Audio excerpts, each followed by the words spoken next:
The border separating the United States and Mexico spans 3,200 kilometers. For the countless undocumented immigrants who attempt to cross it each year, the journey is long, difficult, and often deadly. VOA's Ramon Taylor has made several trips to the border for VOA, to Texas, and most recently, Arizona. I sat down with him to talk about what he saw.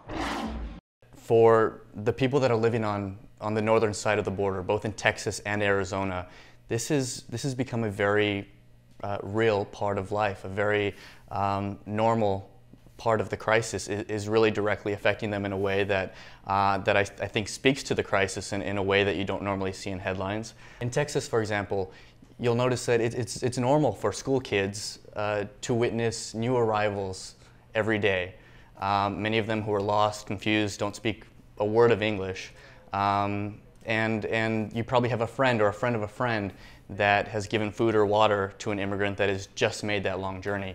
In Arizona, you have a very different scenario where you're dealing with even more extreme weather conditions due to not just the temperature itself, but the terrain, which is very mountainous, takes many days to cross.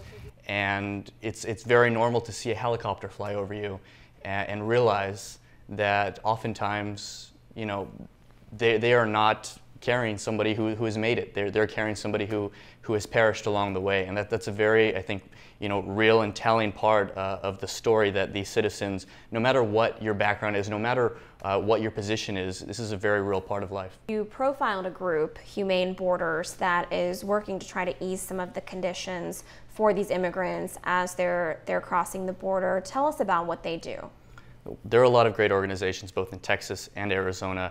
In Arizona, we met with Humane Borders, which is run by just 2 full-time employees, along with some very dedicated volunteers. And what they do may seem very simple and yet so crucial, and that's provide water. It becomes a very, very intricate task what they have to do on a daily basis. I mean, from gaining access to private land, to determining where these barrels will actually save the most lives, to the engineering that goes behind how to keep these cool under those kind of conditions, and then making daily trips to the border, both to warn desert crossers as well as just prepare them for the long journey ahead. Despite these dangers, the number of undocumented children and families crossing into the United States is on the rise. One federal agency has reported a backlog of more than 375,000 individual cases in 2014. Most of those are from Guatemala, Honduras, and El Salvador, countries where gang and drug violence is on the rise. These issues, combined with a U.S. law designed to protect children at risk of sex trafficking, have contributed to the large influx. You mentioned the drug issue. You got the chance to get inside of one of these tunnels, a tunnel that runs from Mexico to Arizona. What was that like? That was very surreal because, first of all, if you're native to anywhere this land between Nogales, Sonora on the Mexican side and Nogales, Arizona on the United States side of the border, you're used to seeing this gigantic 18-foot wall that just stretches across the entire landscape. I think that's one of the things that struck me as, you know, just realizing how particular this case is in Nogales, Arizona, where this has become a very hot spot for drug traffickers to dig along with, imagine, a 30-mile distance of wall, and has become one of the most difficult tasks for Border Patrol to try to maintain.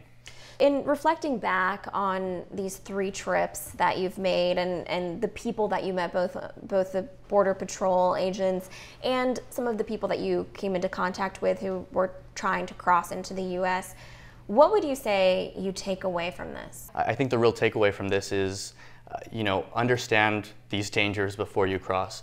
We've tried to spread that message. Drug and human traffickers will do horrible things to you, and if that doesn't do justice to you, then certainly the weather conditions will.